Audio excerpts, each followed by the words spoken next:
All right, here we go. Here we go. Post-game live. Knicks make it interesting in the end. Knicks tank versus Cavs tank, if you will. Fall to the Cavs, 113 to 106. Behind the heroics of Kevin Knox and Frank Ntilikina, the young Knicks. But it was all for naught, man. So we're going to get into it. I got my guy Jay Ellis, my guy JB from the Knicks Film School joining us. We're going to give you our takeaways. We want to hear from you guys. Phone lines are not up yet, but the number is 657-383-1509. Having a little technical difficulties with the phone, but we'll get that going. JB's also going to go into the ISO Zoe contract situation. ISO Zoe's 45 days with the team on his two-way contract have expired. And we're going to talk about what type of salary cap options we have in terms of signing ISO to a contract and what type of roster moves we're going to be looking at as well. So a lot to get into. We're going to get into it right now. KnicksFanTV. Y'all watching KnicksFanTV. All right, bro. Post-game live. Wednesday night Knicks. CP from the Knicks Fan TV. My man Jay Ellis from the Knick of Time Show. Special guest JB from the Knicks Film School. Fellas, how you guys feeling today, man? Hey, we're doing all right, right? Hey, the young guys look good. The young guys look good, man. We thought this was gonna be a sleeper. You know, Knicks get out to a 22-point deficit. Hadn't led until early. Well, hadn't led before early in the first quarter, and the Cavs, for some reason, I don't know why I thought this was going to be a light game for the Knicks. I thought this was going to be an easy game for the Knicks, man. But I know why. What happened, Jay Ellis? Tell me why, man.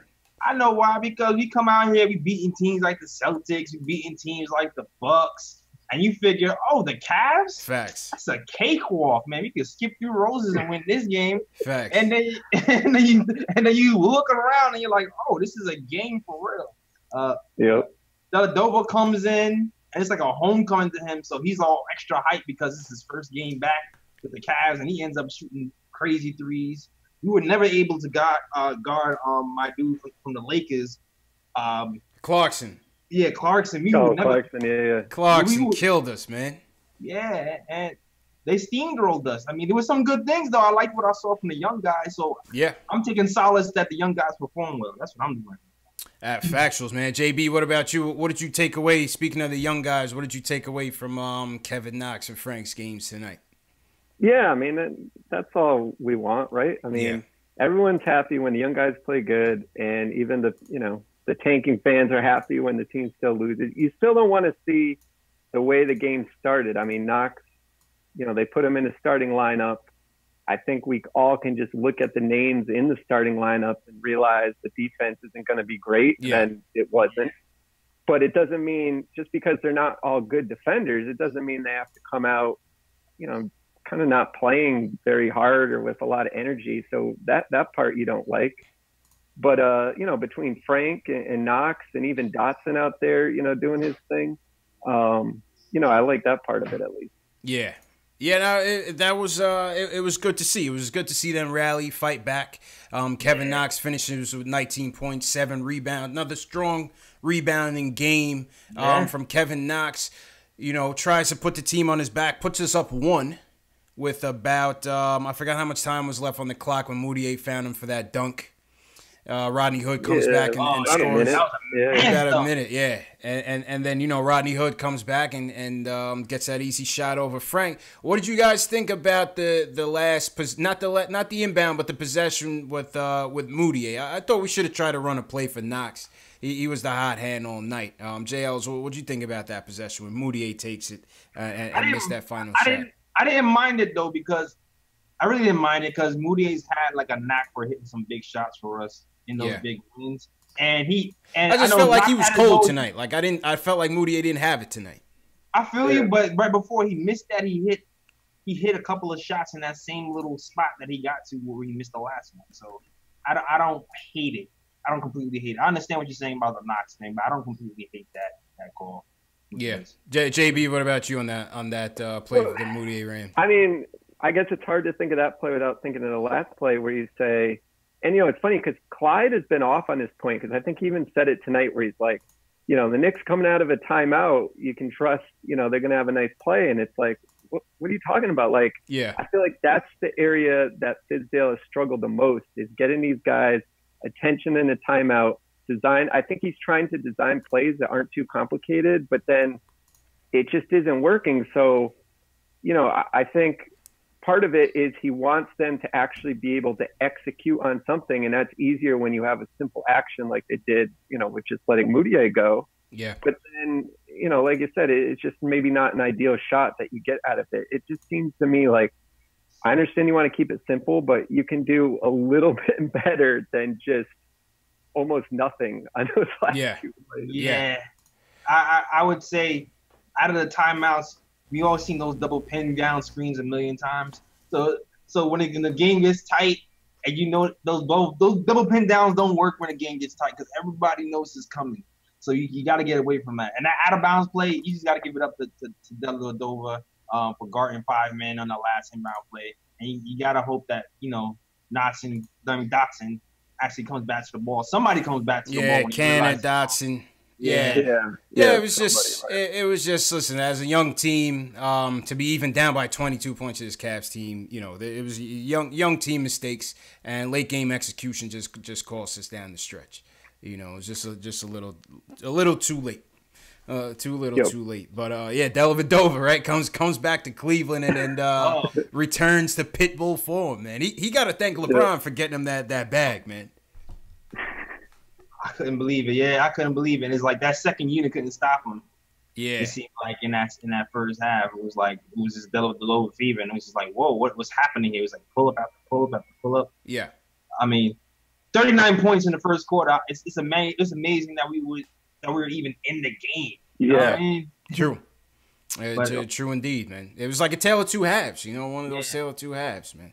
Word. I am happy though. I am happy that it seems like Frank is starting to figure it out. I'm very happy about that. He had 13 shots tonight, which is kind of the area I want him. I want him in that 12 to 15 range, taking shots. He was aggressive. He got a couple of good passes, and he seemed like all the pressure in the world is off of him now. Like the jump shot looks a lot more natural. So kudos to Frank for having a nice little game today. And hopefully I'll be having the Frank haters have to alter like I had a week or two ago. Yeah, Team Frank is on top tonight, and Team Moutier is back into the cave, man. He's back to being mud. Yep. He's back to being mud, man. But shout out everybody in the chat. Knicks Nation chat going off on the Nick of Time show, KnicksFanTV. Shout out Robert Parrish, Shabaka, Ayo Pal, Stephen Weeks. JL, so you got in your chats tonight? Man, I had Chris Dada, Craig Williams, Young somebody. Ace Bezel, he's YouTube hopping from site to site. Yeah, shout out Ace Bez, man. Big Shaq, Jets for Life. It was here early waiting for his post game. Shout out to those guys. What's good, man? Yeah, man. Shout out everybody in the chat. I'm trying to get the phones working, having a little technical difficulties with the phones, but we will get that working. I don't know if Alex Collins is in the chat, but Alex or Dave should also be sending out the link to the Q&A. If you guys have Q&A for later on tonight, we'll get to it. And like I said, JB's going to get into the ISO Zoe contract situation in a little bit. Let's go to the box scores for tonight. Let me get my screen share on here. Fix this up. Quiet night for Vonleh. Vonleh was kind of quiet tonight. I don't know if he's got a wrist injury or what, but he seems to be wrapping some tape on his wrist. Yeah, I don't know. Yeah, I don't know. How many minutes did he play? 24 minutes? Okay. 24 minutes for Vonleh tonight. Finished with 7 points, 5 boards. Who I guess your top 3 standouts, JLs? My top 3? I'm still haven't fleshed it out in my mind who the top 3 is. There's been like good moments from a lot of different players today. I definitely, let's see, you usually start from the bottom to the top. So we're going to the bottom to the top. All right, let's see. Who's scoring wise? You have Frank, Moutier, Sam, Enos, Knox. So if I'm Moody, but he has, it's Moody tough has tonight. 7 assists though. It's pretty damn good. Moody still finished with 7 assists. Yeah. Bad shooting, but 7 assists. I thought he was going to shoot us out of that game. Yeah, you know what? I'm gonna go Frank. I'm gonna go Frank number 3. Okay. Emotional back-to-back pick. Seemed like he's turning the corner finally. The aggressive took the max number to me was the shot attempts. 13 shot attempts. Shot decent percentage. 46%. 4 assists. I'll take Frank for the number 3. Number 2. I'm gonna go Knox number 2. Number 2. 19 points, 7 rebounds. 46% from the field. The monster dunk at the end. I'm gonna go Enos number 1. I know it's a switch up. Really? You going Enos number 1? Yeah, I know. It's probably not gonna be the popular choice because chat. But Enos to me, look tonight, I felt like his defense was pretty solid. And I think the coach saw it too, and that's why he actually left them in the game in the last moments. We usually will see a Mitch or a Ron Lay, but I think Enos actually did his thing. I felt like he got the bad end of a lot of bad calls tonight. Yeah. He was moving his feet to me, and he had 20 points, 10 rebounds, and he abused Channing Frye. So. Channing Frye, the former Knick. Yeah, he's still around. It's crazy. I know, man. That's crazy, man. Channing, especially he had that heart defect, and he still bounced back. So, Ace Bezel says Canner sucked today. Julian's disagree with you, man. Julian's disagree with you. It's all right. JB, who are your standouts for today? Yes, I mean, I guess the third would be Moutier because, I thought he had stretches in the game where, the things that Tisdale, I think, likes about him in terms of kind of pushing the pace and setting guys up, he was doing. And then Knox, I mean, I guess I'd say then Frank, if we're going from bottom up. Yeah. The thing with Frank is like, when he's hitting his shot, I don't know if it's just that this is what I'm noticing, but it feels like he's never like, all right, I'm going to go like back at a rim or, it's going to bounce around and go in. It's basically like he is like splashing the 3 or he's just completely missing it. And I felt like tonight, it was just like smooth. And then you saw that Cleveland, they were sagging off him, looking to help, whether it's the Knicks trying to drive and you kick it out and he's making those shots, which you like to see off the ball. Some of the other stuff where it's just basically running like a high screen for him. And then he kind of, he had some where he was getting to the rim, but he's still doing a lot of like, he'll kind of dribble in that middle space. Yeah. And to me, it's like, I don't really, obviously you want to see him make the shot, but that's not something that's going to jump out to me if he's doing well there or not. But then, with Knox, it's more, sort of what we saw in Summer League, I think that Laker game where he just kind of turned it on another notch where he went, it was I think a 7-0 Knick run that cut the lead to 1 point, and he had the 3, the dunk, and he had a block on the perimeter all in that stretch. So, to me, that's why I'd put him kind of the top guy. Yeah, and Knox is playing some pretty decent defense lately, man. He's the 2 blocks from Knox was amazing, man. Yeah. And he seemed like he knew when to help. He like waited for his man's head to turn to help block the shot, recovered well. He seemed very, very alert, more alert than he usually is. Good job by Knox. Yeah. Absolutely. My 3, I think I'll go a little bit of the same. I mean, I thought Moutier did as much to take us out of the game early as he did to get us back into the game. Yep. He was definitely mud early. He came out firing. He was like 2 for 7 in the first half. He came out shooting, not really passing that much. And it still finished with 7 dimes, 8 rebounds. So not a bad turnaround. Second star, I would go with Frank. I would go with Frank. 6 of 13 from the field. You like that. 2 of 4 from 3-point land. Like Jeff was saying, Frank's shots, it's not Sexton shots. We'll say that because, man, I was taking a good look at Sexton just to see what he was about tonight.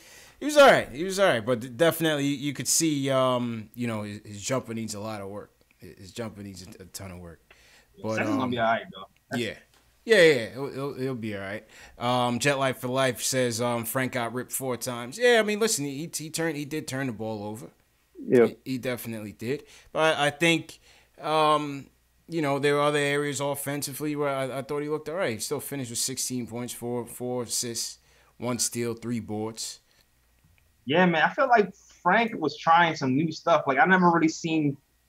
I don't think Frank probes that much, which is why I think he got the ball ripped. He was doing that kind of thing what Moody was doing when he used his body to protect the ball and kind of probes in the middle. Yeah. And it got a little crowded in there. And, I mean, I don't mind it. He'll find that balance between probing and not turning the ball over if he keeps getting at it and keeps getting those touches. We'll see how long this lasts until Trier or Trey Burke come back. Facts. Yeah, exactly. Yeah, and then to see how, too, I mean, both games he has scored in the second half, right? And they haven't been able to go to anyone else because they don't have anyone else. And the question is, okay, yeah, Frank survived these DNPs and he's getting the chance now, and he's proven that, you know, his shot is showing to be a little more confident. But, you know, if there was other guys that Fizz could go to, if Burke was healthy, would he have had the chance in the second half? So that's something I guess to kind of watch too, because it's not like he's come out Frank, right, in both of these games like gangbusters. It's taken him a little while to get into rhythm. Yeah, no, that's true. Like I said, it was tale of 2 halves for a lot of guys, including Frank.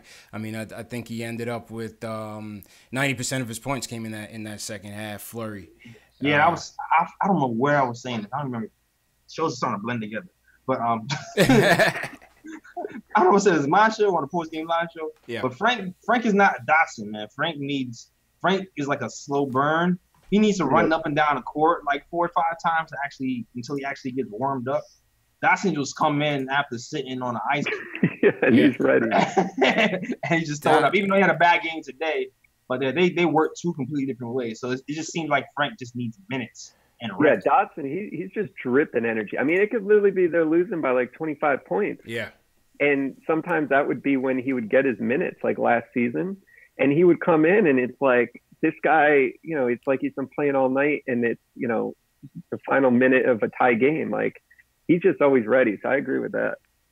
Facts. Shout out to Dotson, too. Me and the Entertainer, speaking of Dotson, me and the Entertainer were talking on Sunday night, and we were talking about the Courtney Lee trade. No. And, I mean, but do you think it's a realistic scenario? I mean, the fact that in order to get Lee off the books, you may have to put an asset together if they're really hard pressed to get Lee off the books and get that salary cap relief. Do you think they would entertain putting Dotson in a deal in a package deal if the team wanted him? I don't know, man. Dotson is like a souped up Courtney Lee, dog. I don't know why he would trade Dot for me. I wouldn't want to, man, but you know, right. But just what is the price, right? It's what's the price, because at this cost with Lee, you know, the 2 years on the deal at $25 million. But I mean, the other side of that is like, let's say you were, you know, obviously Lee's going to go to a team that's trying to compete, right? Mm-hmm. That's trying to add a final piece. So that's usually a team that already is kind of pushing up, you know, near the cap, whatever. So this summer, if you're that team and you're trying to add a 3-and-D wing, which is, I guess, what we're broadly going to call Lee, right? I mean, to get him for 1 year, $12 million past this year, I think that's pretty the best you could hope for, right? So while you're saving the money on 2019 for the Knicks, I guess if you think of it that way for another team to say, hey, we're giving you a veteran piece that could be kind of that last piece that you need. Yeah. And you're only adding 1 extra year term, and it's not a ridiculous amount. I think it's different with Tim Hardaway Jr., even though they're different ages, because he's 2 more years because he's got that player option. So I don't know if they can talk teams into that. But again, you're going to have to take some salary back, and that's the trick. It's like, I think it's more about, I don't think it's a problem finding a team willing to take Lee's 2019 salary. I think it's that whole catch of what do the Knicks take back, right? What do they take back? Yeah. You know, how do you only take back expiring deals? Like that limits the players you can take back. That's a fact. Yeah, man. You just hope some team gets desperate enough. Like, I don't know. Maybe you're looking at the Rockets and hey, man, I don't know. Take this guy off our hands. I don't know. Don't you need shooting and defense? Don't you need shooting? Don't you need Melo?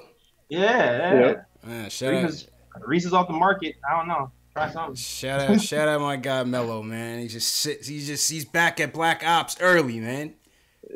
Chris Brickley's like, what are you doing here? It's tough, man. I hate to see him go out like that. All right, we got the phones open. Call us up, Dave. If you're out there watching, you can start to moderate. But yeah, the phones are up. So yeah, you guys can call us up 657-383-1509. Call us up with your takeaways on the game. If you have any other questions for JB, for J. Ellis, myself, hit us up, man. Let's see who's out there in the chat. Stay connected. What's going on? Stephen Weeks, JL, says great podcast on Sunday. Thanks, man. Craig Williams, shout out Craig Williams. Smokestack, what's going on? Brandon Knight. What is Brandon Knight back yet? Somebody in the chat mentioned Brandon Knight. Is he playing now?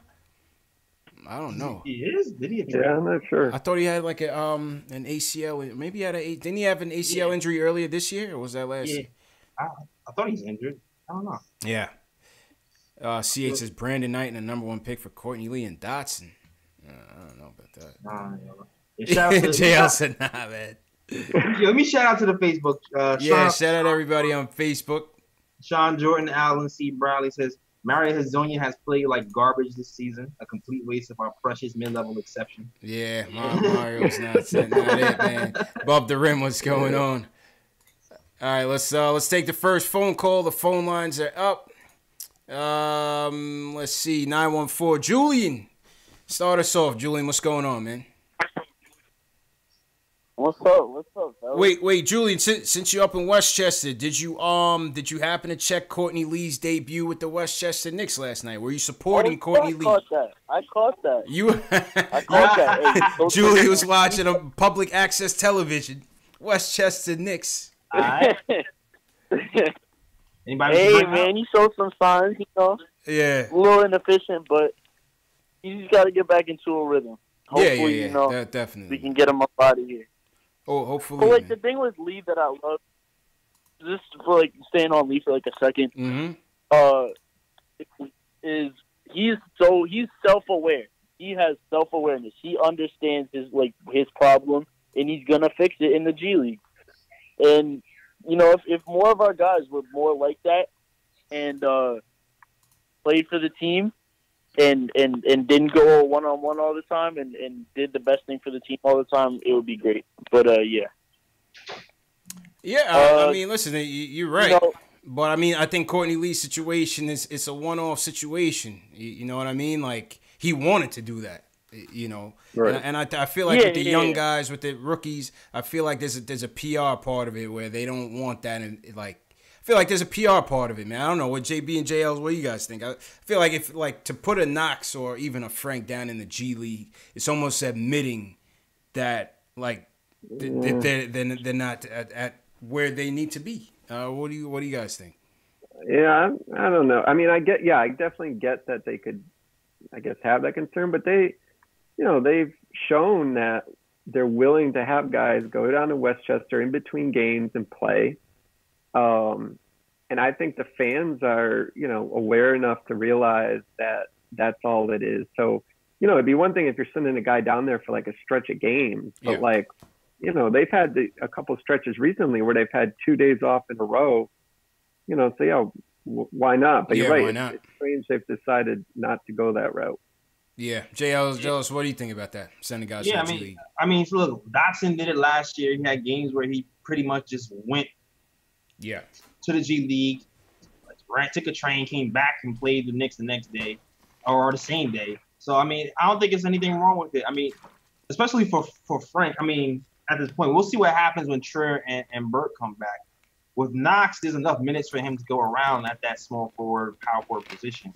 With Frank, depending on who's playing and who's not, it can get murky. So I still wouldn't mind if the minutes aren't getting – if he's not getting minutes at the point guard position, I wouldn't mind seeing him in the G League, just getting some reps. Yeah. Yeah, man. Julian, anything else, or are you good, man? Oh yeah, I I got a lot of stuff. He goes, I got a lot of stuff. All right, go ahead, man. We got to catch up, man. The phones were down for a little bit, so go ahead. Yeah. So Frank tonight. By the way, I'm from now on. I'm coining this phrase. He is Frank Nutella, because he's the smoothest criminal this side of the estate. Oh my god! I don't think I've heard a lot of Frank ones. I don't think I've heard that one. So better than Frankie Smokes. They need to bury that under the garden, man. I never got that. That was terrible, man. Terrible. I always see the cigarettes. He's not that fast. You know what I mean? Like there's nothing to put Smokes to that makes any sense with Frank. You know what I'm saying? I like the Nilmatic though. The Nil. Yeah, Nilmatic is cool. Nilmatic is cool. Yeah, that's cool. That's cool. Yeah, but Frank tonight again, solid scoring, efficient night, and I know the 4 turnovers and whatever, but that's just because he's not getting into the crowd dribble off the pick and roll. He needs to back into the guy that's coming off the help. Not coming off the help, coming off the screen, and make sure he doesn't get that like free little poke at the ball. And that's what happened tonight. Yeah, so he gave up the ball. Yeah. Yep. He needs to put his butt down and get into the guy coming off the screen. And by the way, Kevin Knox tonight, he's cold blooded. Kevin Knox, he's settling down. He's settling down, man. You gotta like that. He's showing not only why he's a better pick, and why we shouldn't have picked MPJ draft night. Yeah. But he could. I don't want to go this early, but do it. Oh man, yeah. Wait. The second best player in this draft class. Second best.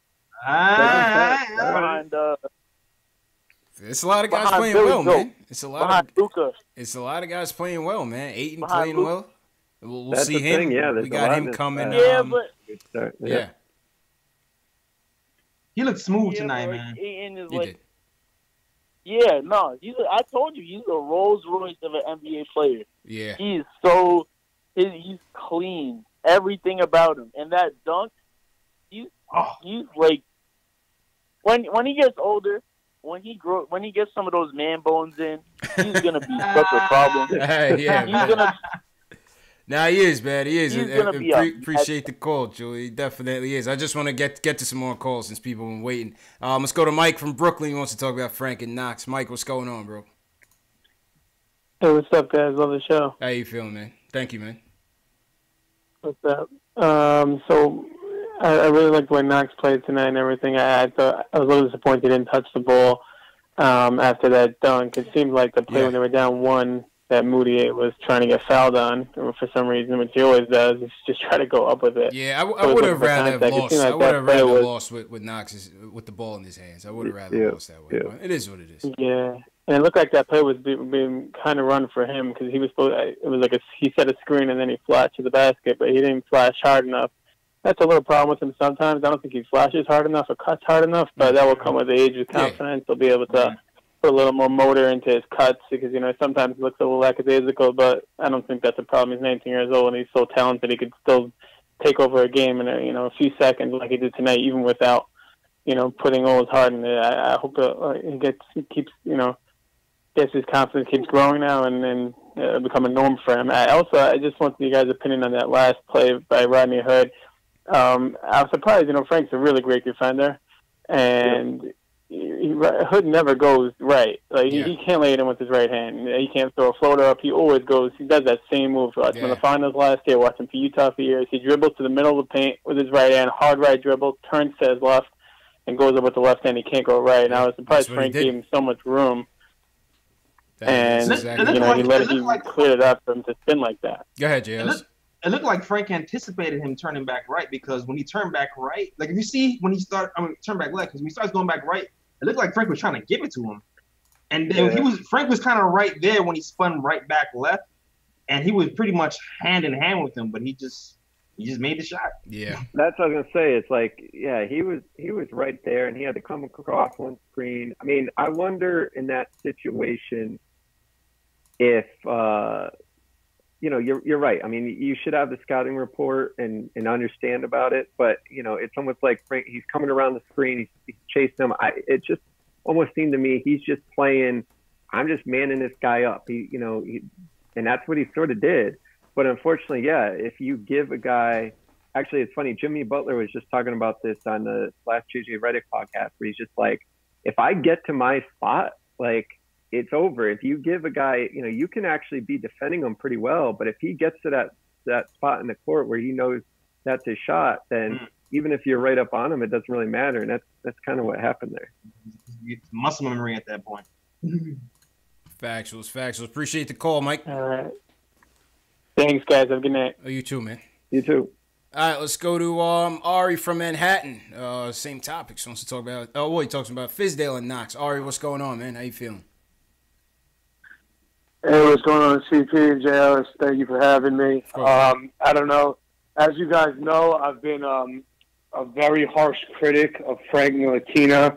I don't think he's a point guard, and he's been playing terrible. But I must admit, and this is shout out to Big Shaq because we used to argue on the chat all the time. But that is Julian. Julian is Big Shaq. That's his alias. Yeah, well, you know what? I'll be honest with you. I like what I see from him, and it's not even just that his shot is dropping. He looks like a completely different person out there. He's attacking the defense. He's making decisions quicker.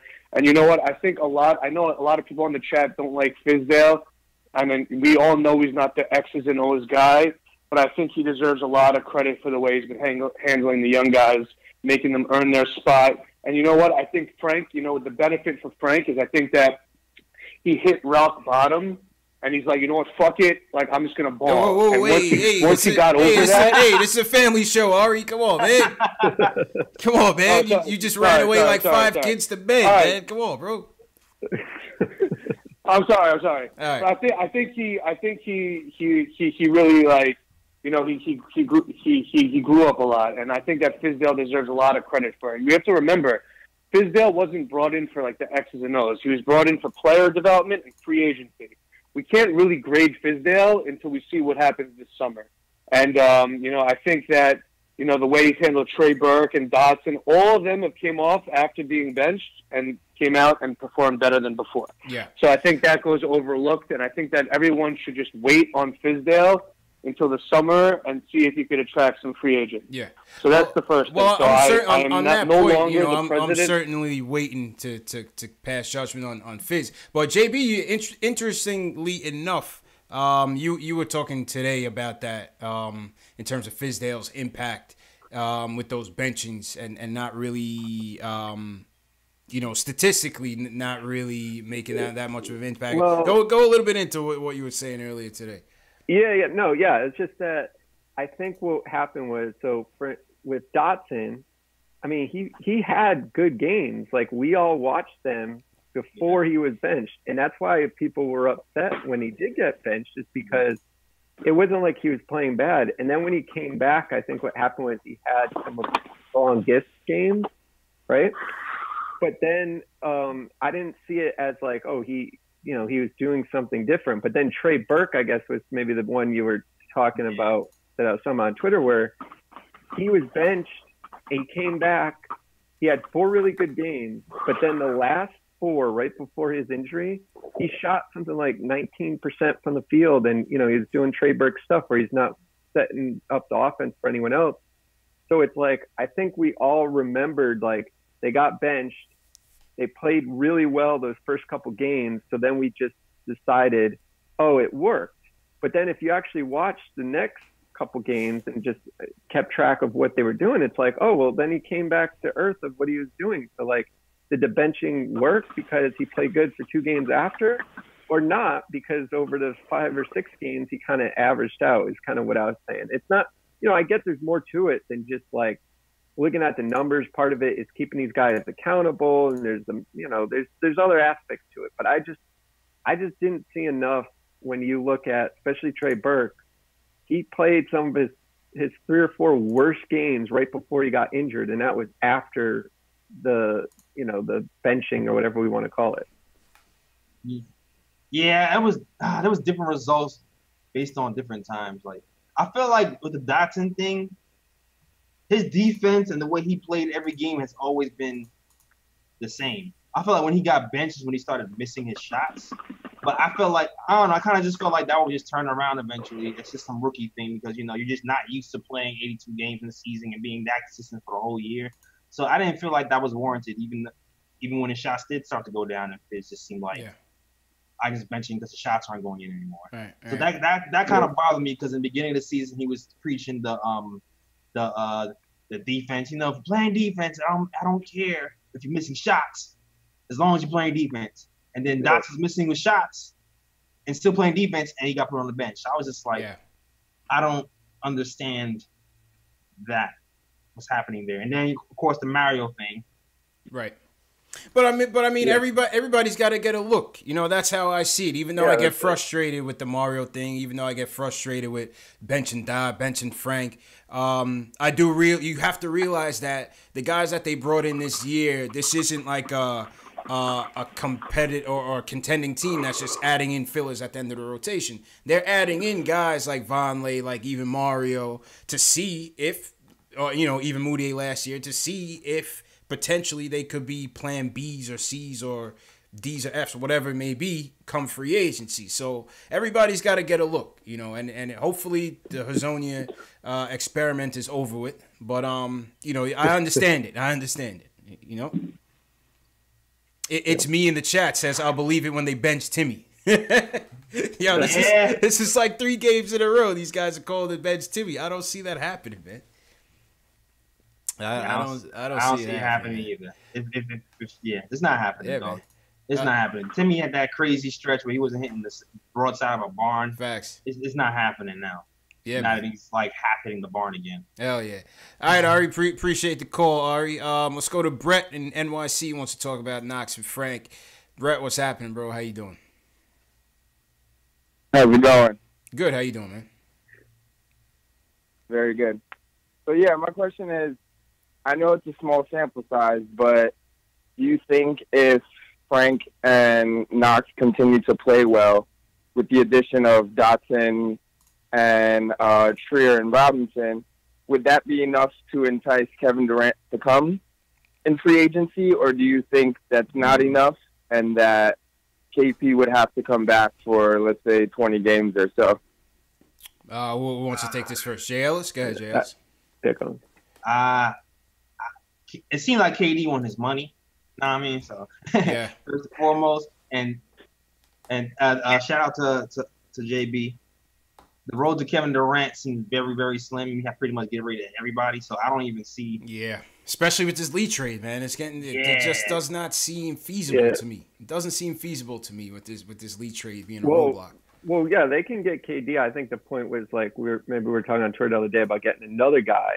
Yeah, that's where it's like, yeah, you're pretty much got to get rid of everyone. But I just think I was saying this on a podcast last week. It's like I think there's 2 paths here. I think it's they got all these young guys for once. They're finally investing in their picks, but then at the same time, if they're going to get KD next summer, if that actually happened, I don't think they're getting him with the concept of, come here and wait till Kevin Knox and Frank Ntilikina and whoever we draft develop so you can win with them in 3 years. I think if they get KD, fans should prepare for them moving some of those young guys to get win now guys. I think that's what's going to happen. And that's when the shit gets scary. Yeah, and that's when this shit gets scary. That's when it gets scary. And correct me if I'm wrong, but I don't think KD wants to come here by himself, right? I think he wants to come with somebody else. Who knows? Who knows what his motivation will be, man? Who knows? I'm on the side that feels like if KD, can I say, I feel like if KD wants to come here, he's going to come here regardless of the situation. Like LeBron, LeBron went to LA. Not knowing what that team is going to look like. Yeah, they're going to try to build a contender, but he has his chips, and now he wants to, it's about his business, about his family settling down. I think it's more about LA than just going to chase chips. To me, if KD goes and three-peats with Golden State, and he comes here, he's going to come here I don't think the roster really matters if he comes here. if in his decision to come here. That's just my opinion. What were you gonna say, Carl? Well, I was gonna say, what if the young guys continue to show flashes, and then we still end up getting Zion Williamson or R.J. Barrett? Yeah, I mean, I think that's what I'm saying is that I think as fans, we're all excited about the potential. So what we're basically saying, yeah, why wouldn't you come to the Knicks? Because we'd have 3 young guys that offer you a way to be good. But I just think, KD's already, 31 or 32 or something? Yeah. I don't think he's leaving the Warriors where he's winning every year. I mean, I know I'm hearing what you're saying, Craig, where it might be independent situation, but I just think the Knicks pitch to him is going to be, this is how we win the next, this year and next year. And I don't think they can do that with the age or where those young guys are in development. You're not going to get a rookie. I don't care if Zion is this once in a generation guy. Even LeBron didn't come in the league and win right away. So that's why I think, I think it's 2 timelines. I think they're going to go big after a guy like KD. And if they don't hit on it, then they're going to hold on to their young guys and keep developing them. And it's kind of like doing 2 things at the same time. It's like going for the big guy. Now, remember, it's like, the Celtics, you look at teams that build, it's not same old Knicks if they somehow convinced KD to come here and then they traded some of the young players to get another player with him. Yeah. That's called what every other team in the NBA would do. Yeah. It's got to be the right move, right? It's got to be the right move, man. I'd be leery of it because I don't know. Boston, was able to execute that well. I don't know. Well, yeah, we don't try right. That's the other part. I don't know, man. We would do it right. We got to do it right, man. Yeah. We're just in a tough situation because we still have Courtney Lee on the books, and they already said in the beginning of the season we're in the asset collecting portion of this rebuild, and if we have to keep connecting assets to get rid of Courtney Lee and Tim Hardaway Jr., then what are we then? I don't know. Facts. Yep. So speaking of Tim Hardaway Jr., segue to George from Jersey. He wants to talk about how bad Timmy's been playing. George, enlighten us, man. Yo, what's up, guys? Yo, Tim has been killing me this game, man. Yo, he's in a little bit of a funk, He's definitely shattering my all-star prediction. He's in a little funk, man. It's not just the funk though. It's bad defense. It's like lazy effort. There was a couple loose balls where he could have got take that last play for example. Yes, I think it was like Nwaba got a fast break dunk, and it was like, yo, you could have gotten that loose ball, but you didn't, and now you're gonna be upset he dunked it. Like you should have went after the ball. Yeah, it's more than a funk. Got a little chippy out there, but he took a couple charges too. I wouldn't say Timmy was completely useless on the defensive end, but he had some lapses out there. Not useless, but you got to expect more from a guy who you're leaving out there. It's like at some point, what is he giving you? Like he played bad this game. He should have been pulled. There's no way he gets over 40+ minutes this game. I don't know, JV guy. I mean, I think what he's giving you is not tonight, and not these nights where he's not hitting his shot. And although just this morning, I couldn't believe when I saw it 2 days, 3rd in the NBA in pull-up threes. Did you guys see that? Me neither. You know what it is? It's hard to believe that. It's hard to believe that. But he's giving them offense where there are nights where if you don't get his offense, you're getting blown out. Blown out. You know what it is? Young guys that play in competitive games, Go ahead, Jails. No, you know what I realized with Timmy? Like those shots that I don't want him to take, he hits some of those. And the wide open threes is the one he misses. Right. Like the one is all by himself, lined up, squared away. He shoots it, and it's like nothing. And the layups he was hitting last year in traffic, going to the hole, those are going wide right, wide left. Like he's missing all the ones that you think he's supposed to hit, and he's hitting the no shots. But that's it. That's Tim Hardaway Jr. in essence, isn't it? That's Tim Hardaway Jr. in essence. I mean, he shot the ball terribly all night, but he hit a big three to try to get us back into the game late in the fourth. I mean, you know, to me, I just live with it, man. I just live with it. You know, I just live with it. I mean, don't get me wrong. I love Tim. I really do love Tim. But this year as the first option, like, he's got to have a tighter leash. Like, he was taking some real bad. Like, he made a couple. He did. He wasn't terrible tonight. But 43 minutes, like, he was gassed. He was letting guys go. Like, Clarkson was up tonight. He couldn't guard anybody. Yeah.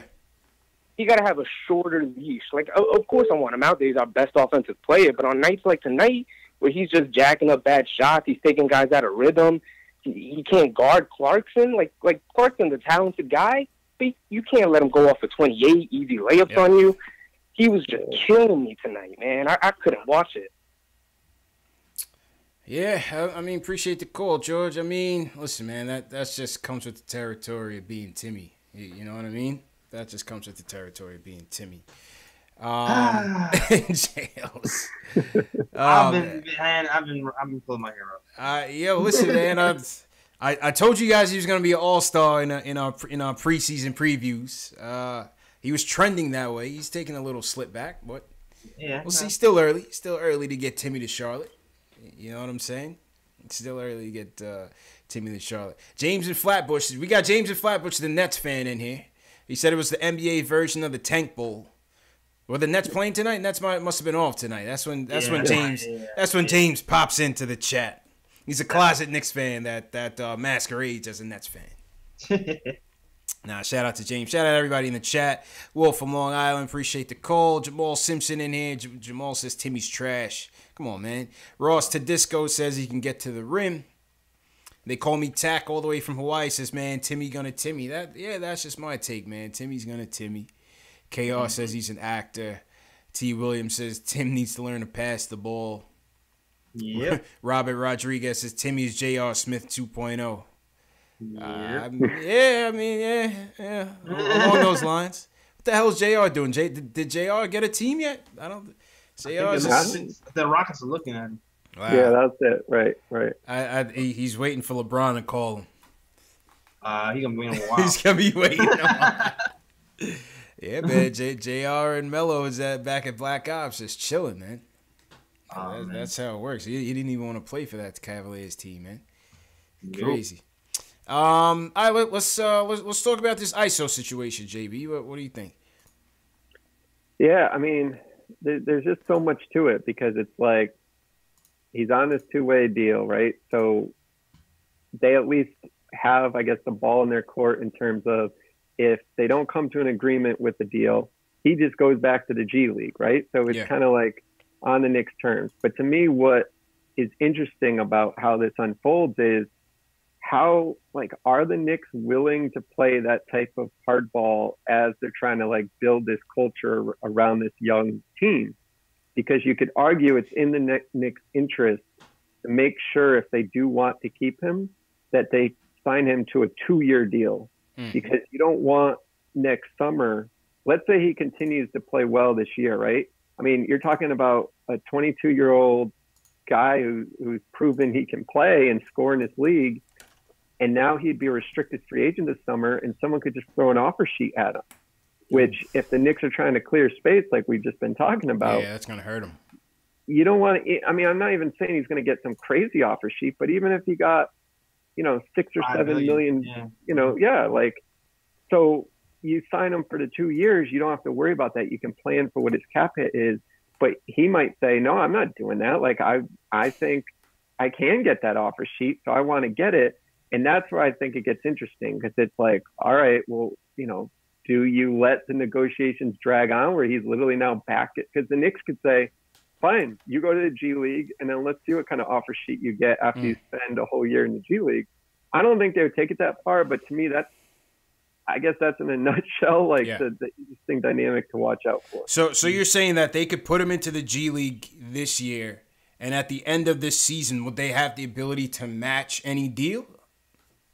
Well, they have the ability to match in terms of how much cap space they want to use. Right. So they don't have, like, he's only been in the league 1 year, so they don't have, like, bird rights or anything. So meaning they're going to have plenty of cap space when they renounce guys like Cantor, but do they want to spend, let's say an offer sheet comes even at like 2 years, $12 million, like that $6 million could be the difference in what they need for a max spot is, I guess, what I'm saying. Yeah. So while they could match it, would they want to do that? Or do they rather right now say, we'll sign you to 2 years, $5 million, and we know what the price is, and maybe he's willing to take it because he doesn't have to forfeit this whole season of making any money. That would be, I guess, the leverage that I think the Knicks could come with. Yeah, you're hoping he just accepts that biannual or whatever, because right. You're hoping that you're saying to him, if you don't take the contract now, you're going to make G League money for the rest of the season, and you won't get paid till the summer. Versus, we're going to give you like $2.5 million this season, plus 2.5 next year, and therefore maybe he'll take it, even though he might think he can make more as a restricted free agent. If that makes sense. Yeah. I see. I'm nervous. I know. Maybe I'm paranoid. I know my mindset. My mindset is I'm always going to sacrifice now for later. If I got to wait 3 months to get a bigger paycheck, me personally, I would do that. And me personally, I'm like, well, okay, I can make my little 20,000. That could be a $7 million next season. Yeah, I'll do that. No problem. I don't care. I can wait for 4 months, whatever. That's how I see it. But like, you have to hope that because the Knicks passed on Trier too. Yeah. They passed on Trier to get Mitchell Robinson. I talked about this on the show before, and you figure that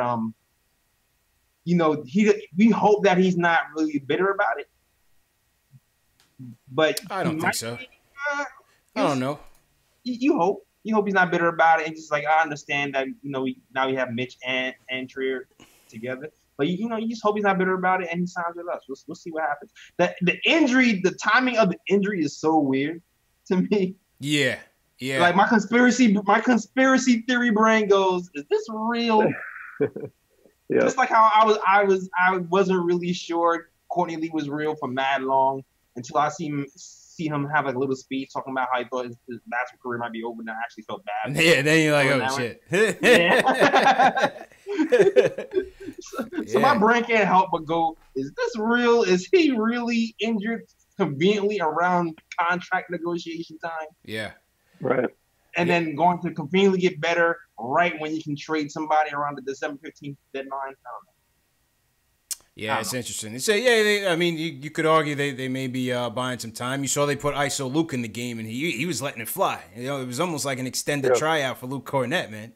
So I don't know who the odd man out is going to be in the equation, but Luke Cornett was certainly playing like somebody that was on the hot seat. I hope they cut Baker though, man. Even though I like Baker. Yeah, that's what we hope. Yeah, we don't need. I mean, I know there's like, there's thought of he brings value as a guy who's like just energetic even in like practice or something. Yeah. Like how these guys don't even like during the season. How often do they even practice? Right. And at the end of the day, it's like Cornett is a big that does things that's useful to you. They don't have a lot of depth at the big position. There's really, without Baker, there's a million other guys that can play. Facts. That can do what he does. So it just seems so obvious, like he should be the guy.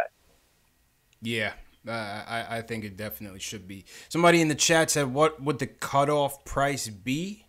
Well, what's the most they can give him? That biannual was worth how much? Well, yeah. So the most they could give him this year is around $3.4 million is what it would start at. $3.4 million. Okay. And then the most, I guess I should add, the most the team can offer in an offer sheet is whatever the mid-level is next year. So that would be like around $9 million. So he can't get like, and some people would even say, the guy was undrafted, he had a good 15 games, and now you're saying some team's going to offer him like 3 years, 30? Like, no, that'd be crazy. Yeah, no, I don't see that. Right. But just so everyone kind of knows at least the parameters of, the most the team could offer him anyways is around that $9 million. But, I think it's just more about if you're trying to trade Courtney Lee, maybe you do take a player back. You don't trade all of his salary. You just trade most of it. You're able to do things like that if you don't then have this balloon salary for Trier. That's what you got to consider. Yeah. A lot to think about, man. Well, definitely a lot to think about. What do you guys think in the chat about the whole ISO contract situation? Leave a comment in the chat. Leave a comment below. Let us know what you guys think. Yeah, man. If you guys have any questions, we're going to get to the fan Q&A and address some of your questions as well. So let us know what you think about the whole ISO contract situation. And who do you think the Knicks should either cut or maybe try to trade to accommodate ISO to the 15-man roster full time? Let's see what people in the chat think about the ISO situation. Shout out everybody in the chat. Smash that thumbs up button for your boys. The best way to support us. And subscribe to the channel. Anybody new in the chat, give us a hashtag new if you're new in the chat, so we can shout you guys out. Seems like there's a couple new people in here, so just give us a hashtag new so we can shout you guys out. Let's see what the people in the chat think about ISO. Robert Rodriguez says Trier can be a Lou Williams with more hops and better defense. That'd be a nice problem to have, man. I always like Lou Williams' game. Yeah. Ace Bass says, pay that man. He's young, hard, and pay him. Sean Jordan says he's with me. He thinks ISO is faking. Yeah, man. Shout out to ISO. Jorge Rodriguez says, cut Baker. James of Flatbush, the Nets fan, says, what contract is Trier on? Anyway, he's on a two-way contract, James. He's on a two-way contract, meaning he was able to be with the team for 45 days. That 45-day period has expired, and they need to make a move. They need to make a roster move, and they need to sign ISO to a deal if they intend to bring him up permanently on the 15-man roster. Will from LI says Zoe should get no more than $4 million. Stupid video says cut Mario. Too much. Too expensive a cut. I won't lose money. Couple people saying cut Mario. Yeah, cut his own. Yeah, Keith Sinclair cut Mario. The Mario. I think we all agree. Not a lot of Knicks fans are. We all got excited this summer about maybe. The thing with me with Mario is I just feel like I don't know. There's just something about him in general that just rubs me the wrong way. Like he just seems like one of those dudes that like he's very full of himself and like for no real reason. What was up with the talking in third person the other day, man? What was up with that? Like that stuff. Like come on. What was up with that? I'm still stuck on the summer when they had the child reporter asking the question, and he replied to the child reporter, "Do you know who I am?" Like, dude, like Mario, come on, man, That's a child, Mario. We need you back down here on this flat Earth that Kyrie that Kyrie is always talking about. You know, Mario's got to come back to life, man. Let's go back to the phones. Q. My man Q jumped in here late. What's going on, Q? You want to talk about KP? How you feeling, man? Hey, man, feeling good. This was a weird game, man. I just finished watching, and I was at practice. Okay. Trying to develop a defensive mentality for my players. Nice. But, you know, scratch that I want to talk about. I just really thought of something. All the great teams, you know, and Fizz is talking about defense. What do y'all think of in the draft? Because I really don't think we're going to get Zion or Barrett or any of those guys. We got the worst luck in the world. But that Nasir Little kid, you know, he plays defense. He's like a Kawhi Leonard, you know, type player.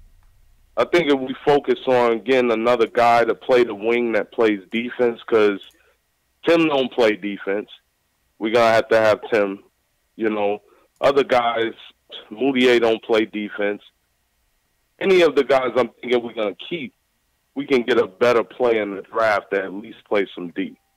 So do you think we should, you know, and that's for all the fellas, do you think we should focus on getting players that's going to fit his scheme and be versatile defenders? Or should we put all our bank in getting KD and all that, which I don't think is going to happen? JLs, you want to tackle that first? Man, I'm for. Listen, man, I'm for. If we can get KD, then we'll get him. But I feel like if we miss on KD and Kawhi, I'm for keeping everybody here. That's real. I think, to be honest with you. But first option, KD, Kawhi, or bust. After that, keep all our guys, develop, and move forward. Yeah, JB, what's your take on it? Yeah. Draft. You want to talk about draft, right, Q? In terms of draft prospect. Yeah, you know, Nasir Little, he's a defender. He's versatile. He can score a little bit, but he's kind of like that Kawhi Leonard mold type guy. You know, so should we focus on that? Because I'm thinking future, man. After this game, I'm just really, really thinking, man, we got to get into next year, man. Let's trash this season. Q, you ready to trash the season? I'm what ready, the rebuild's all about, baby. You know, come on, man. Oh, my God. Man, I'm struggling, man. Y'all got to help me out, man. Tough, y'all got to give me hope. It's tough to get through these days, man. But listen, you gotta hope for the best, man. That's all we have, man. NBA, this is a hard league to build a contender, man. You just gotta hope that we're building with the right pieces. Well, here's my question then for you is, let's say they add, whoever they add in the draft, right? But like we're seeing this year, these guys come up, they're not ready to win. 19 years old, right? Mm-hmm. So like, are we as fans upset if they did sign a free agent? Let's say they can't get KD.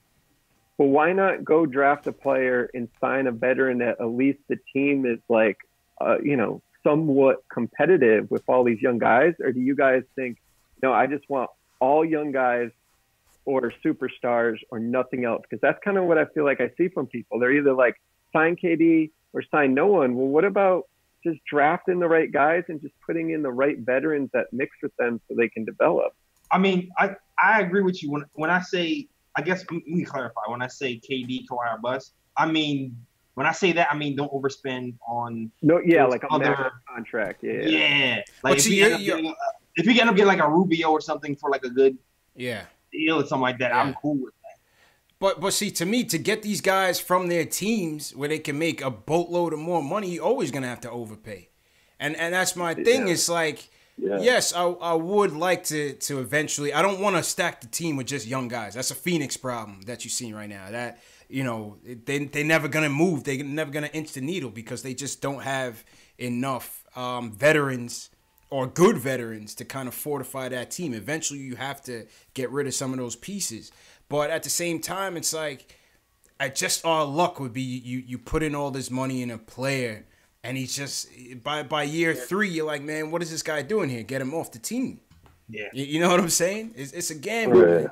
It's a tricky thing. I would still love to see Kemba here. I know I'm in the minority. It's a tricky thing because he's on the wrong. He'll be on the wrong side of 30 by the time you give him that money.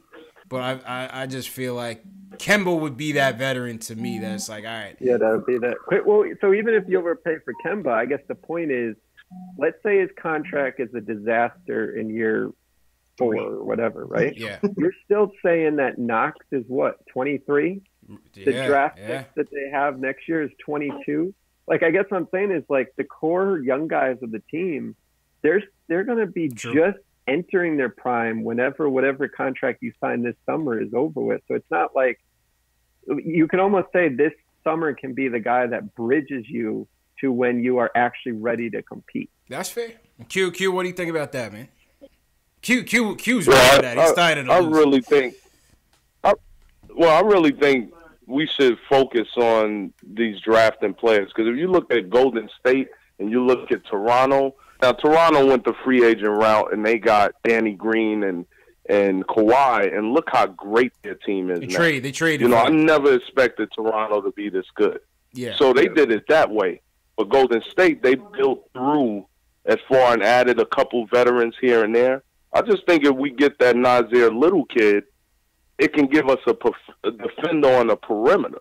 And we are the worst perimeter defending team. The worst. Terrible. We got Frank. Mm-hmm. We're going to have KP and Robinson in the back end. If we could get some wing players that know how to guard, they could be a legit team with KP coming back. It's just we gotta get some players that could defend. Yeah, badly, man. Put them on the bench. You have to have somebody that coaches them. You have to have somebody that plays them too, because right now we have Frank and Dotson, are good perimeter players, and we have Moody and Tim Hardaway. So So we can but I don't have no faith in. in Moutier. I mean, exactly. I have no faith in Moutier as a We're defender. saying the same thing. You're saying the same thing as a defender. Yeah, we don't have faith in Moutier as a defender. I mean, I gotta close my eyes and pray that maybe he develops into something next season. But from what we've seen this season, that's not happening. So even if we draft him, he's still gonna be behind the depth chart if we have Tim Hardaway Jr. here and Moutier. Yeah. And appreciate the call, Q. We just gotta move to the rest of the call. Appreciate the call, man. It something to think about fellas. for sure. Appreciate it. Yeah, man. Always appreciate. Yeah, thank you. Yeah, something to think about, man. Something to think about. I didn't really think about the way JB kind of posed it in terms of getting somebody here to bridge the gap. I just fear that that's somebody that down the road you'll regret the contract. But on the flip side, JLS, if you still have your young core, maybe it's not all that bad. You know what I mean? We regretted the Amari contract. We regretted the Melo contract. Largely, yes, they didn't deliver, but also because we had no foundation underneath that. Right. That's it. I mean, it's KP too, though, I guess is the question, because he is a little bit older than other guys. Yeah. So if your worry is, with him, you are ticking into those years a little bit. But yeah, I'm just saying that you look around the league at any team, Golden State, Toronto, just go on the top teams. Yeah. Now look at the age of forget even their best player. Look at the ages of their second, third, and fourth best player. How many of those guys on any of those teams are under the age of 24? Like Boston, if you want to throw Tatum as one of their top guys, most of those teams that are good, they're not the top teams with a bunch of 21-year-olds. It takes time. So that's why I'm just saying that I do think it's different than Amari, where literally back then it was the entire plan was we sign a free agent and then we're good. Yeah. This is saying we're just adding a free agent to what is a foundation, like you just said. But I just think people have to realize that foundation is so young. They're not ready to just add KD and make a run, become elite team in the East, which is that, they just aren't with their age. I mean, look at Kevin Knox. There's nights, he does nothing out there. He looked great tonight, but he's young. He's going to have up and down nights. Would you max out Kemba Walker, JB? I mean, that's a question. I guess I'm trying to talk. Yo, man, I say no a lot, man, but sometimes I'm just like, damn, Kemba would light up the garden, man, with these kids. No, man. I know. There'll be some good nights. I want to just, be not responsible in terms of thinking of the cap and say yes, because I just want to see it. And I'm trying to talk myself into it by saying the team's not ready to compete anyways. But I'm just still a little worried with KP that I wouldn't want to necessarily have that year 3 or 4 in a contract be really bad. And we have KP that's stuck where we can't add help for him because of that contract. That's the part that's still right. Right. It's a lot of ways to look at it, man. It's a lot of ways to look at it. Interesting thoughts, though. CH in the chat says it's always built through the draft. I think it's partially true, but like I said, you look at a team like Phoenix. I mean, they're going nowhere fast. Listen, we'll see. All right, let's go back to the phones. Zay from Maryland wants to talk about the game, and Timmy. We got Zay, then we got Omar, and we got Will. All right, Zay, go ahead. What's going on, guys? How you feeling, bro? I've been doing all right. I've been catching y'all on the replays. I've been having Appreciate I haven't been able to catch you on the live. So appreciate it. And I'm sorry to cut you, Zay, but for those of you watching, if you came on late and you missed it and you haven't caught the replays, I run a replay of the live stream around the clock, starting about 1 a.m. Eastern time, 6 a.m. Eastern, 10 a.m. and 12 p.m. So for those of you, it enables you to chat live with other people watching from wherever they're watching from. We get people from all around the world that's checking in, when it's more suitable for their time zone. So it's a good perk for the subscribers. But go ahead, Zay. 2 things before I get on the Timmy part. I kind of want to get back on your topic in regards to Kemba. Mm-hmm. I know it came up a few times. People say they don't want Kemba because they don't feel like he'll push the needle. But, people looking at Kemba in Charlotte and thinking, oh, he's not going to push the needle. solid Kemba with Porzingis, and a lot of the other solid pieces that we have. I mean, I think it's a lot better than what he has over in Charlotte. So it's not necessarily what Kemba is doing now. We got to stop looking at what people are doing now, and we're overpaying people because, we think they're going to do the same thing. We thought Melo was going to do the same thing he was doing in Denver once he got here. So we gave up everything, from underneath Melo, and then you see how that went. So, I mean, I think Kemba, Porzingis, keeping the pieces together, because our issue has been we've been a temp agency for forever. Yeah. Where we got these guys come in, and as soon as if we don't like them, we try to get rid of them, or we got a bunch of G League players on the bench and stuff like that, and it's just never no consistency. I think we need to stay as consistent as possible and just add a piece in the off season. Get rid of Lee though. Courtney Lee could go because we got so many versions of Courtney Lee. That's my opinion on that. Okay. Real quick on the Timmy point. The only other thing I want, and then the Timmy point, I just want to say that, the Timmy point is more of, I feel like he's supposed to be a leader. Like, at this point now, at first I was like, at the beginning of the season, I was pro Timmy. I'm like, he going to earn the $17 million. But now it's like, all right, you got all this time, but you're not doing it.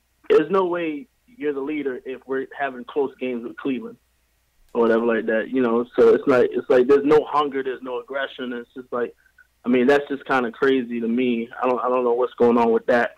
And everybody's in double figures this game, but we still lost by how many points? The defense just is horrible. Yeah, the defense just wasn't there. We had 5 people in double fingers. Yeah, the defense just wasn't there tonight.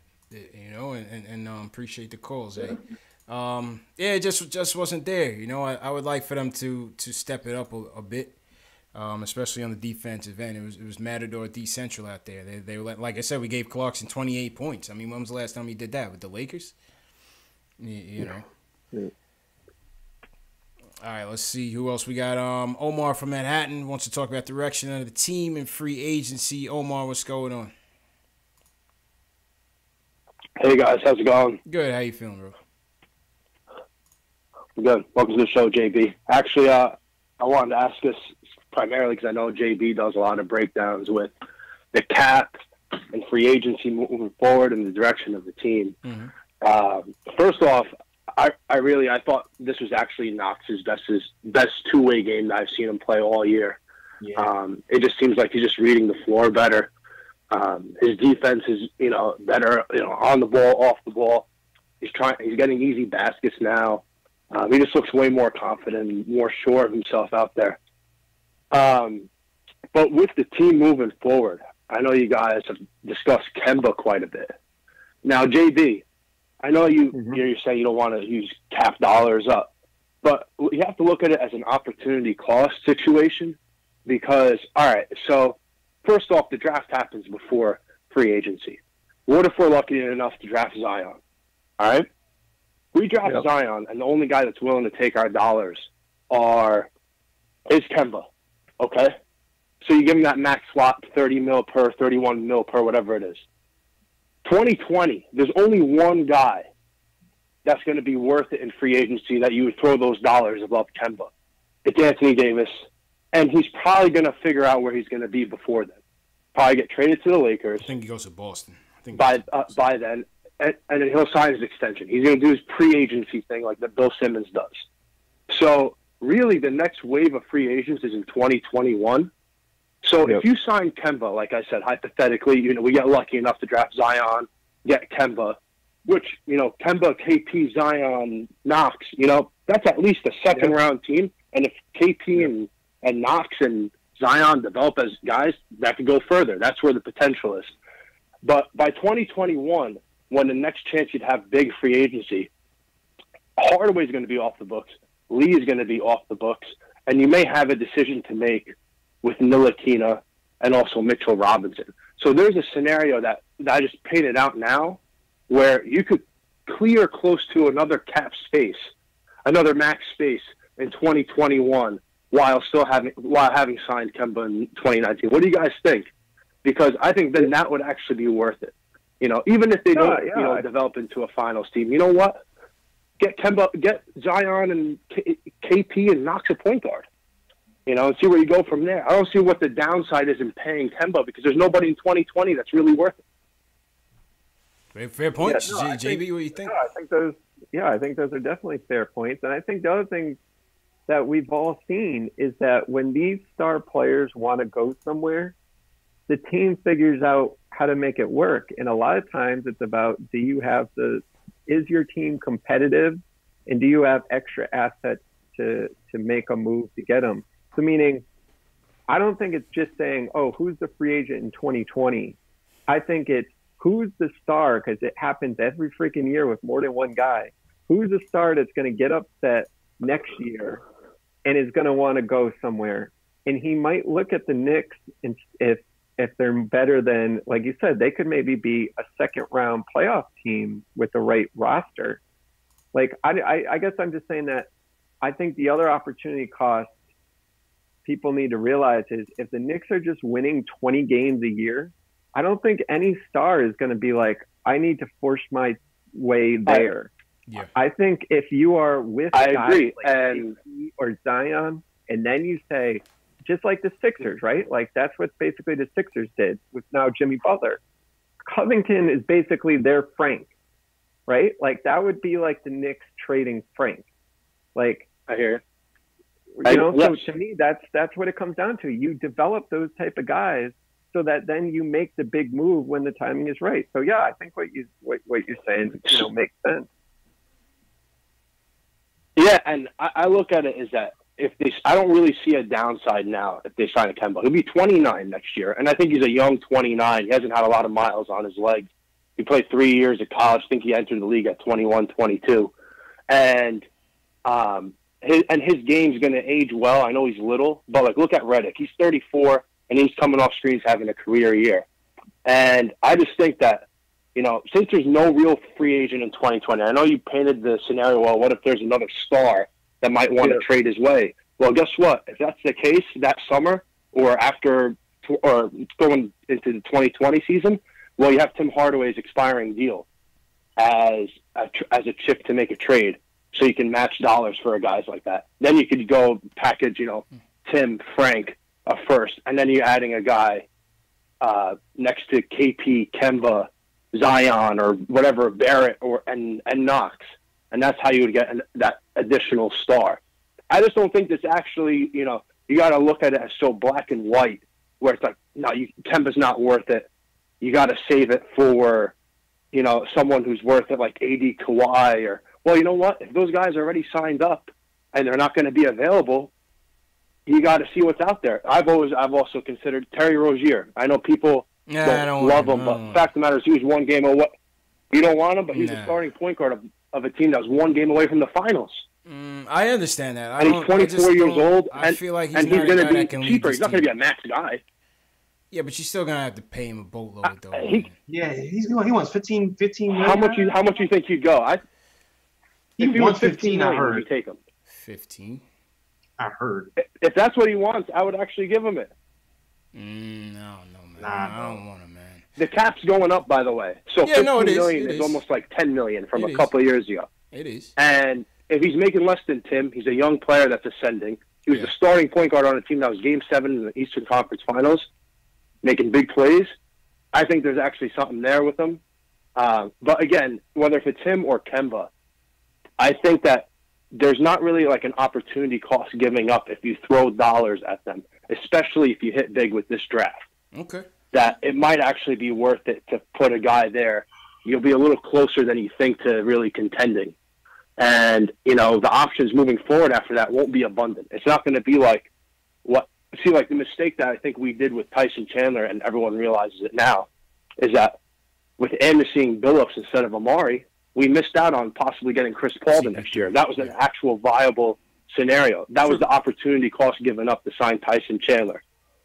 I don't see that now after this upcoming offseason, where if we sign a guy like Kemba, are we, giving up a chance at Giannis? Are we giving up a chance at KD? Well, if KD's going to be signed, or we're giving up a chance at LeBron. You know what I mean? Yeah. It's not going to be the same type of situation. All right. Omar, appreciate the call, man. I just gotta get to the last call so we can wrap up. Appreciate the call, man. Make sure you. Go ahead. Thanks, guys. All right, man. Appreciate it. Yeah. I don't trust Terry Rozier, man. I like him. He's a nice player for Boston.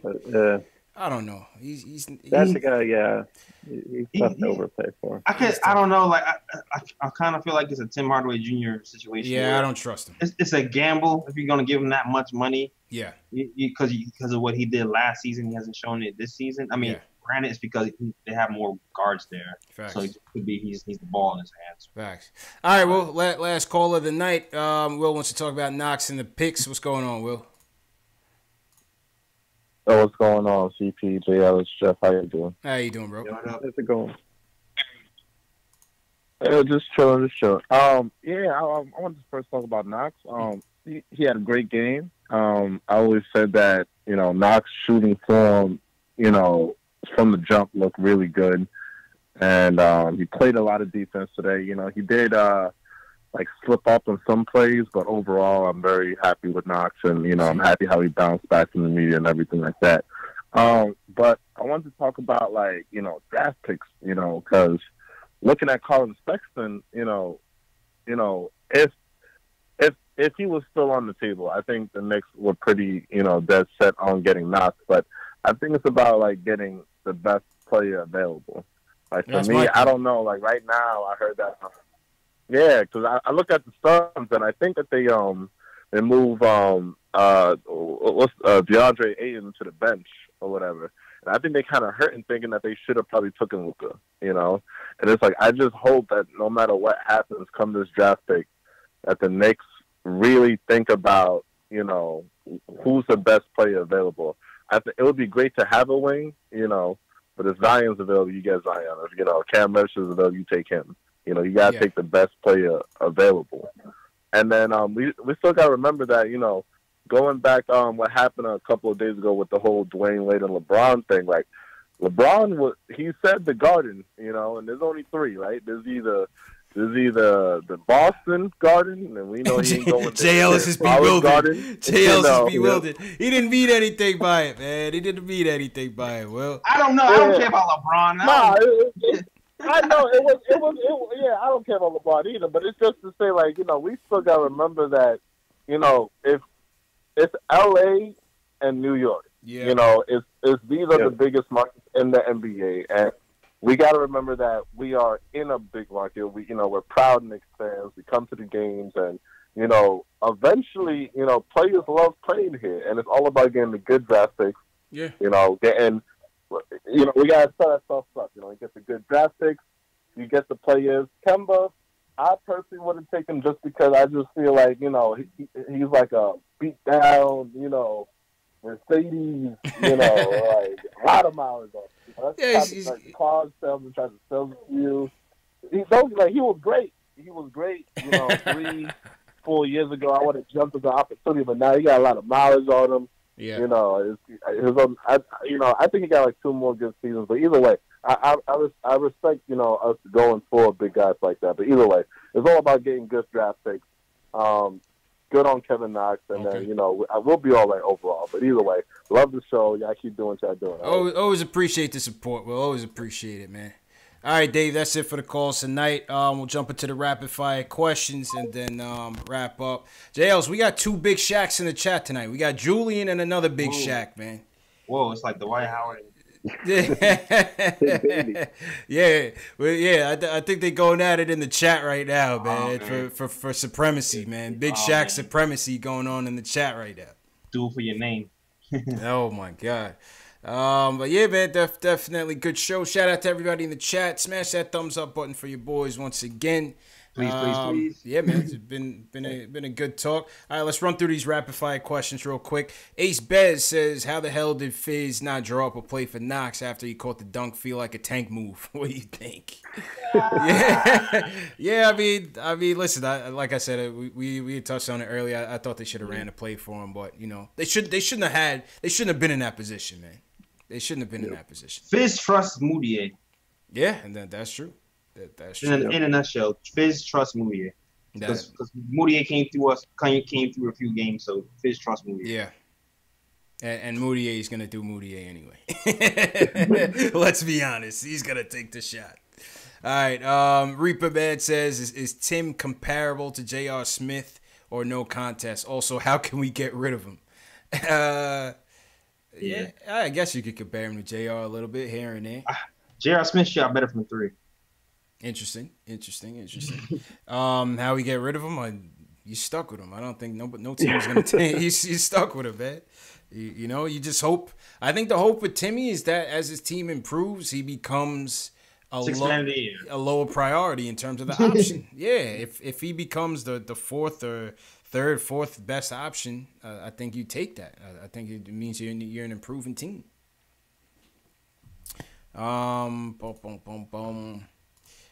LPDL24 says, what happens to Frank's minutes and aggression once Zoe and Burt comes back? I believe Frank should be our point guard off the bench consistently until the trade deadline. Then we should be starting him with Knox. JB, what do you think on that one? I think we had touched on that. Yeah, no, I agree. But I think that is the question. Is it's like, oh, good to say now. Oh, Fizz has kind of seen the light in terms of playing him. But, yeah, let's see when he has other options. Facts. Jay Ellis, same? Yep, same. Yeah. No, I agree with that. We'll see what happens. It's a logjam, you know, guys. It's a lot of guys that you could say could vouch for those minutes, you know, and it all depends on how guys are playing. It's very inconsistent. It's a young team. You know, guys play up and down. Ace Bears, when's the final day for ISO contract? It's basically extended because of the injury. So, I mean, we're basically at the 0 hour right now. So we got to make a move. Big Shaq, Julian in parentheses. So he's acquiesced to the other Big Shaq in the chat. He says, when will we realize Kemba is not the guy we pick up this summer? All about contention for titles, not annual second round exits. Well, I mean, you can't guarantee who you're gonna get, right? So I think to JB's point, I mean, if it's a guy that can help get you there. Maybe in 2020, 2021, you get an AD or a Greek freak, and maybe off you go, depending on what happens. Yeah. There's a lot of scenarios that can have to play out, man. You never know. You never know, man. You keep losing, you keep collecting first-round picks, and then you trade a couple for a star, and you can go that route, too. Factuals, man. All right, I think we've come to the conclusion of the show. Shout out to everybody in the chat once again, wherever you guys are watching from. YouTube, Twitter, Twitch, Periscope, Knicks Film School, Posting and Toasting, wherever you guys are watching from, man. I always appreciate the support. JB, as is the custom here, I'll throw it over to you, and you can promote the site, whatever you want to promote, man. No. That's KnicksFilmSchool.com. You guys just check it out, and otherwise, keep coming in the chat here, and I love the show just watching it, so it's fun to be on it. Yeah, man. Jay Ellis. Here. Check out the podcast. Podcast just dropped Tuesday. So check that out on SoundCloud.com/SneakerTimeShow, YouTube.com/SneakerTimeShow, iTunes as well. Links are all in the description below there. Also, it's Christmas time. You want to put a Zinga hat, cop that. Make sure you get that now. Give yourself some time to get that delivery in. Give Santa some time to get it down the chimney and shit, you know? Yeah, got the hats, got the hoodies, got all that. And also, stay tuned. Big guests coming for our next podcast. For those of you who watch the podcast, big guests coming. Stay tuned for that. Dropping next week. Okay. Appreciate you, Jay Ellis. And, yeah, man. Shout out to everybody once again for watching and supporting. Listen, Knicks were down early. We came back, late charge. We saw some good things from Knox, some good things from Frank. But wasn't to be tonight. Knicks go down 113 and 106 to the Cavs tank. We'll be back on Friday. Make sure you guys stay tuned. Friday night post-game, Knicks versus the Hornets. Revenge game in Charlotte. We got to get revenge. Those guys came in and beat us up pretty good on Sunday. So let's get a bounce-back W, man. So once again, make sure you guys hit that subscribe button, hit that thumbs up. Shout out to everybody in the chat once again, and we'll see you guys on Friday night, man. Peace.